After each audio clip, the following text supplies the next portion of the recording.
अभिनंदन। जनगणना की खबर फिर से सुर्खियों में है। कल राष्ट्रीय जनगणना रजिस्टर जो अभी तक जितने भी हमारे यहाँ जनगणना हुए हैं कराती आ रही है। इससे पहले जनगणना 2021 में होना था, जिसका प्रस्ताव भी हो गया था, लेकिन किसी कारण से ये जनगणना नहीं हो सकी। कोरोना के कारण था, उसमें भी 2 चरण हुआ था। तो अब फिर से केंद्र सरकार ने इसके लिए अधिसूचना जारी की है। वैसे इसका जो नोटिफिकेशन है जनगणना होने का, और इस बार जनगणना ही नहीं, जनगणना के साथ जातीय जनगणना पर भी बात होगी। जनगणना अधिनियम 1948 के खंड 3 के तहत ये जनगणना कराई जाती है, जिसकी विधिवत अधिसूचना 16/6/2025 को प्रकाशित की जाएगी।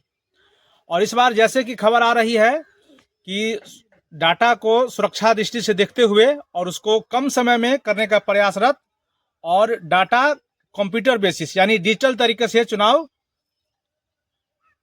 जैसे हो रहा है। अब जो नया तरीका से चुनाव हो रहा है, मोहर वाला चुनाव हटकर नया चुनाव तरीका हो रहा है, उसी तरह से इस बार जो जातीय जनगणना होना है और साथ साथ जनगणना होना है, यानी दोनों जनसंख्या का भी होना है और जाति जनगणना भी होना है। दोनों इस बार डिजिटल तरीके से किया जाएगा, जिसमें सरकार ऐसी को अनुमान है कि 30 लाख कर्मचारी की इसमें आवश्यकता होगी और 13,000 करोड़ रुपया इस पर खर्चा है। वैसे इस बार का जो बजट है, बजट मंत्री ने 547 करोड़ से अधिक रुपया का इस पर प्रावधान रखा है। तो इस बार जो चुनाव है ये डिजिटल तरीके से होगी। डिजिटल तरीके से कहने का मतलब है कि इस बार ऐसा भी हो सकता है कि जो जिनका जनगणना होना है उनको खुद मौका दिया जाए कि आप उसमें अपना डिजिटल फेस भरिए, यानी जैसे कि ऑनलाइन फोटो जो अपडेट होता है, वैसे ही जियो के थ्रू, जियो फेशियल के थ्रू ऐसा ऐप है, उसको ऐड किया जा सकता है, उससे आपका फेस लिया जा सकता है।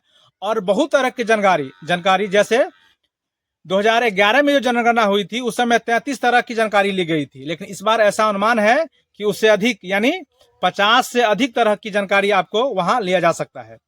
तो इस बार आपको खुद से बहुत सारा डाटा, ऐसे भी जानकारी हो सकती है कि आपको खुद से डाटा भरने का मौका मिले, ताकि जनगणना में भी सहूलियत हो। और जो जिनका जनगणना होना है, कुछ पॉपुलेशन बाहर रहता है, मान लीजिए कोई जहाँ किसी के घर पर जनगणना करने वाले कर्मचारी पहुंचे और ऐसा आदमी बाहर है, तो उनकी जनगणना नहीं हो पाती थी या उनका जो एक्चुअल डाटा था वो नहीं हो पाती थी।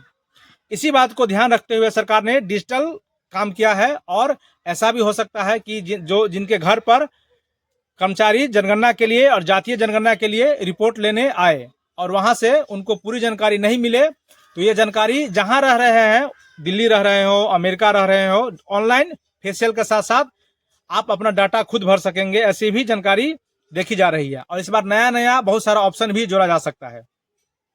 वैसे जातीय जनगणना की हम लोग बात करें तो जातीय जनगणना 1961 से में भी नहीं हुआ था, और उसके बाद 1971 में भी नहीं हुआ था, 1981 में भी नहीं हुई थी, 1991 में भी नहीं हुई थी। उस समय कांग्रेस में इसमें बड़ा विवाद फंस गया था।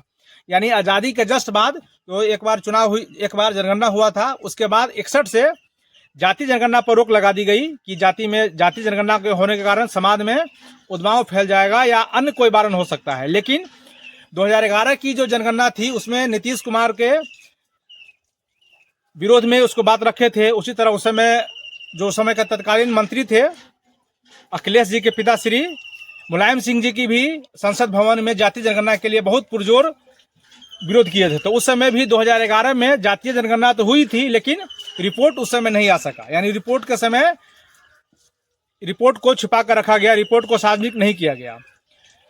तो इस बार जो जनगणना होने जा रहा है, जातीय जनगणना भी और पॉपुलेशन जनगणना भी, ये 2 चरण में होगी।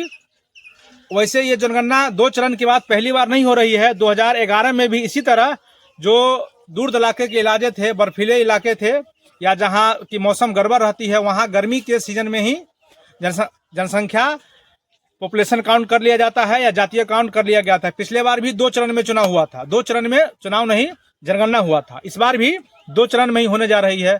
सरकार ने कहा है कि लद्दाख में, हरिद्वार में, झारखंड में, या जो बर्फीले इलाके हैं जहां अन्य मौसम में काउंटिंग करने में, पॉपुलेशन काउंट करने में समस्या होती है, उस समय में पहले करा लिया जाएगा, यानी अक्टूबर 2026 तक कुछ राज्यों में बर्फीले इलाके में करा लिया जाएगा, जिसको अक्टूबर 2026 तक पूरा कर दिया जाएगा। जैसे कि उत्तराखंड में है, हिमाचल प्रदेश में है, कश्मीरी में है, लद्दाख में। ये काम 2011 में भी हुआ था। ऐसा नहीं है कि सरकार इसको पहली बार करने के लिए जा रही है। तो ये अलग भी तरीके से पिछले बार भी हुआ था, ऐसा नहीं कि इस बार ही हो रहा है। वैसे जनगणना की हम लोग बात करें तो 1872 ईस्वी से 1931 ईस्वी तक ये काम अंग्रेज भी कराए हुए थे। ऐसा नहीं कि ये पहली बार हमारे यहाँ हो रहा है। तो जनगणना के लिए और भी बहुत सारे जानकारी आपको धीरे धीरे अपडेट होती रहेगी। लेकिन 2-3 बात इसमें है कि जनगणना की अधिसूचना 16/6/2025 को जारी कर दिया जाएगा और ये जनगणना इस बार 2 तरीका से होगा। और फाइनल जो जनगणना की रिपोर्ट है, केंद्रीय मंत्री ने कहा है कि फरवरी 2027 तक इसको हम पूरा फाइनल कर लेंगे और 1 मार्च को पूरे विश्व को जनसंख्या के बारे में पता चल जाएगा कि भारत की जनसंख्या कितनी है, इसमें ओबीसी की आबादी कितनी है, इसमें अनुसूचित जाति की आबादी कितनी है, इनमें अनुसूचित जनजाति की आबादी कितनी है, या अन्य जितने सारे जाति हैं सबको अलग अलग करके आपको पूरी डाटा, पूरी जानकारी आपको देखने को इसमें मिल सकता है। और ये अच्छी खबर भी है। विरोध के बहुत पुरजोर विरोध के बावजूद भी, विपक्षी दल के बावजूद भी इस बार सरकार जातीय जनगणना भी करा रही है और साथ साथ जनगणना भी करा रही है। 2011 की जनसंख्या की हम लोग बात करें तो उस समय जो भारत की जनसंख्या थी 2011 में ये 121.019 करोड़ था, जिसमें पुरुष की जनसंख्या 62.327 करोड़ था और वही महिला की हम लोग बात करें तो 58.646 था, यानी 121.019 करोड़ उस समय था 2011 में। लेकिन इस बार अब तो 150 आंकड़ा पार कर गया है करोड़ का। अब देखिए क्या होता है। लेकिन ये आपको पूरा हमारे यहाँ की कितनी आबादी है ये बात आपको 1 मार्च 2027 को आपको जानकारी हो जाएगी।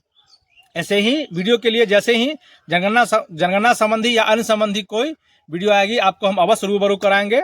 आप हमारे चैनल सेल्फी सोल्यूशन के साथ जुड़े रहिए।